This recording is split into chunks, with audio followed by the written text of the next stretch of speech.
இன்றைய வசனம் ஆதியாகமம் 1ஆம் அதிகாரம் 27ஆம் வசனம். தேவன் தம்முடைய சாயலாக மனுஷனை சிருஷ்டித்தார், அவனை தேவ சாயலாகவே சிருஷ்டித்தார். பிரியமானவர்களே, தேவன் அவருடைய சாயலாகவே நம்மை படைத்திருக்கிறார். அவருடைய உருவத்தைப் போலவே நம்முடைய உருவம் இருக்கின்றது. ஆனால் இன்று நாம் மற்றவர்களை உருவகேலி செய்து கொண்டிருக்கிறோம்.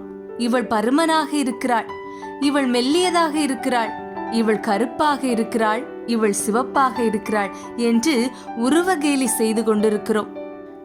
நம் நாட்டில் கருப்பு நிறமுடைய பெண்கள் எத்தகைய சாதனைகள் செய்தாலும் அவை அவ்வளவு கொண்டாடப்படுவதில்லை என்பதே கசப்பான உண்மை. கருப்பு பெண்கள் எதற்கும் ஆசைப்பட்டு விடக்கூடாது. இந்த மூஞ்சிக்கு எதுக்கு இது, இந்த கலர் உனக்கு செட் ஆகாது, இந்த கலரா இருந்துட்டு இந்த ட்ரெஸ் போட ஆசைப்படலாமா, இது போன்ற நெகட்டிவ் கமெண்ட்ஸ்களை தான் நாம் எதிர்கொள்ள நேர்கிறது. சிவந்த தோல் என்பதுதான் இங்கு அழகு. கருப்பு நிறத்தை ஒதுக்கித்தானே வைத்திருக்கிறோம்.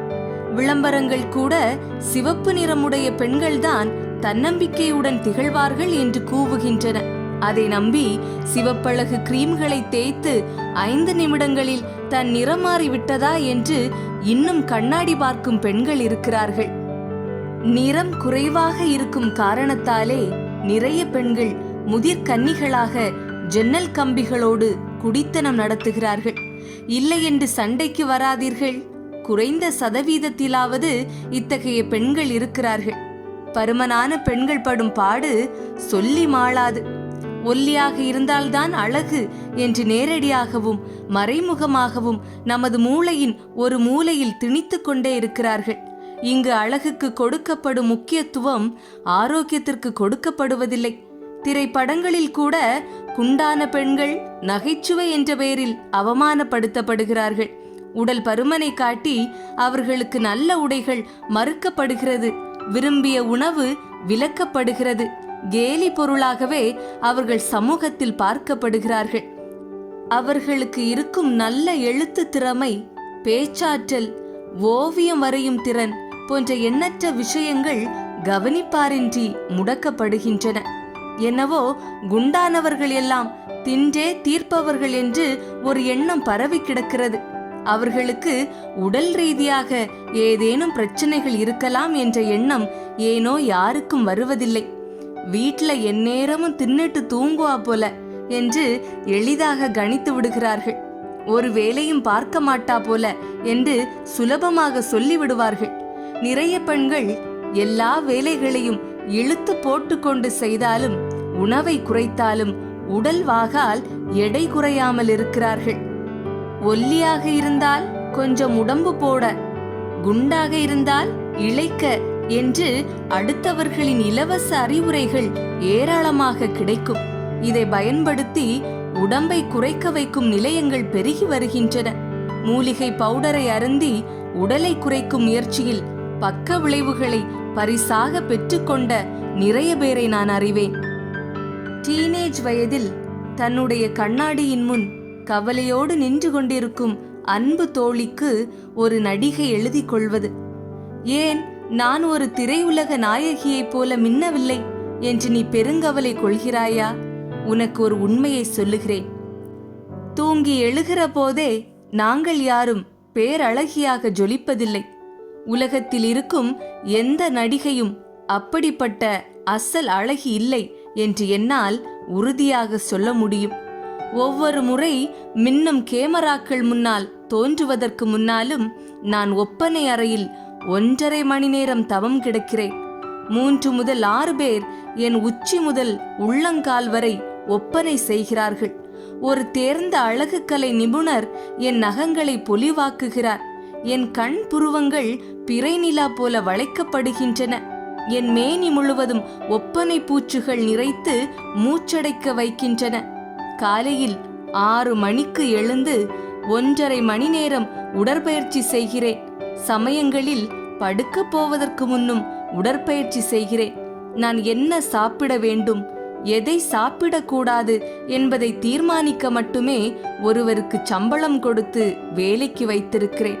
நான் சாப்பிடுகிற சாப்பாட்டை விட அதிகமான சத்துக்கள் நான் போட்டுக்கொள்ளும் ஒப்பனை பொருட்களில் இருக்கிறது என்கிற அளவுக்கே நான் சாப்பிட முடிகிறது. நான் அணிவதற்கு உரிய கவர்ந்து இழுக்கும் ஆடைகளை தேர்வு செய்யவே ஒரு குழு இருக்கிறது. இவ்வளவு போராடியும் மாசற்ற முழு அழகு சமயங்களில் வெளிப்படுவதில்லை. போட்டோஷாப் புண்ணியத்தில் நான் பேரழகியாக படைக்கப்படுகிறேன். ஆக இது உண்மையில்லை. எனவே எங்களைப் போல அழகியாக வேண்டும் என்று கனவு காண வேண்டாமே. தன்னம்பிக்கை மிளிர்பவராக மாறுங்கள். அழகாக, கவலைகள் அற்றவராக, ஆனந்தம் மிக்கவராக இருக்க ஆசைப்படுங்கள். இப்படிதான் இருக்க வேண்டும் என்கிற கவலை இல்லாமல் கம்பீரமாக வாழுங்கள். அகத்தின் அழகு எப்பொழுதுமே இளமையாக இருக்கும். ஆனால் புற அழகு மாறும். கொஞ்சம் கொஞ்சமாக மங்கி மறையும். தோல் சுருக்கம் விழும். தோலி நிறம் மாறும். நரை முடி வளரும். முடி கொட்டும். வழுக்கை விழும். பற்கள் காணாமல் போகும். கண்கள் இருளடையும். உடல் தளரும் அல்லது பெருக்கும். நடை தள்ளாடும். பேச்சு தடுமாறும். இப்படி பல பல உண்டு புற அழகில். மன முதிர்ச்சியற்ற மனிதர்கள்தான் அழகுக்கு முக்கியத்துவம் தருவர். நிறைய படியுங்கள். ஏதேனும் இலக்கு வைத்துக் கொள்ளுங்கள். உங்களை முதலில் நீங்கள் புரிந்து கொள்ளுங்கள். ஆரவாரமிக்க வாழ்க்கை நமக்கு தரும் மகிழ்ச்சியை விட மனப்பக்குவத்துடன் வாழும் வாழ்க்கை நிம்மதியை தரும். பொருத்தமற்ற தோற்றத்துடன் மனமொன்றி வாழும் தம்பதிகள் நிறைய உண்டு. அழகு எதுவென கேட்டேன், அகத்துள் பாரென சொன்னான் என்று எதிலோ படித்த நினைவு. இந்த உலகில் எதுவும் தாழ்ந்தது இல்லை. ஒவ்வொன்றும் தனித்துவம் மிக்கது. உன் தனித்துவம் எதுவென உன்னுள் தேடி கண்டுபிடி. வாழ்வில் வெற்றிகொள். நீயும் யாரை உருவகேலி செய்யாதே. உன்னை யாராவது உருவகேலி செய்தாலும் அதை துடைத்து போட்டு வெற்றி நடைபோடு. ஜெபம். தகப்பனே, எங்கள் உருவத்தையும் அழகற்ற நிலையையும் நிறத்தையும் வைத்து எங்கள் மனம் சோர்ந்து போய் விடாதபடி நாங்கள் உம்முடைய சாயலில் உருவாக்கப்பட்டவர்கள் என்பதை நினைவு கூற எங்களுக்கு உதவி செய்யும்.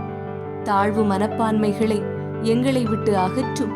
நாங்கள் யாருக்கும் தாழ்ந்தவர்கள் அல்ல என்பதையும், எங்கள் ஒவ்வொருவருக்காகவும் கிறிஸ்து தம் ஜீவனை தந்தார் என்பதை நினைத்து உம்மில் வளரவும் பலப்படவும் கிருபை செய்யும். எங்கள் ஜெபத்தை கேட்டு எங்களுக்கு பதில் கொடுப்பவரே, உமக்கே நன்றி. இயேசு கிறிஸ்துவின் நாமத்திலே ஜெபிக்கிறோம் எங்கள் நல்ல தந்தையே. ஆமீன், ஆமீன்.